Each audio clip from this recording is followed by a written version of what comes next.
मला माहिती आहे आपल्यापैकी खूप सारे लोक हेल्थच्या बाबतीत खूप कॉन्शियस असतील आणि त्यांना माहिती आहे की कॅल्शियम हे तुमच्या हाडांसाठी तुमच्या दातांसाठी खूप चांगलं आहे.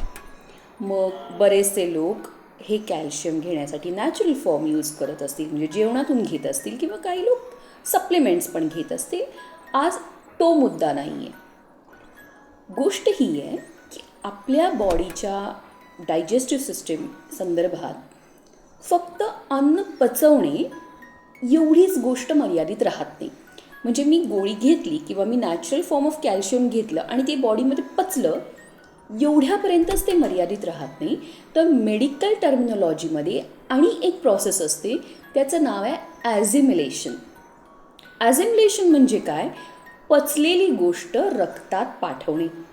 रक्तात पाठवल्यानंतर तुमच्या शरीरभर ज्या कुठल्या ठिकाणी त्या गोष्टीची गरज आहे तिथं ती पुरवली जाते. सिंपल गोष्ट. आता मला सांगा, कॅल्शियम चांगलं घेतलं जात आहे, अन्नातून जात आहे, टॅबलेटमधून जात आहे, पण जर या ॲझिमिलेशनमध्ये प्रॉब्लेम असेल तर त्या कॅल्शियम घेण्याला काही अर्थ आहे?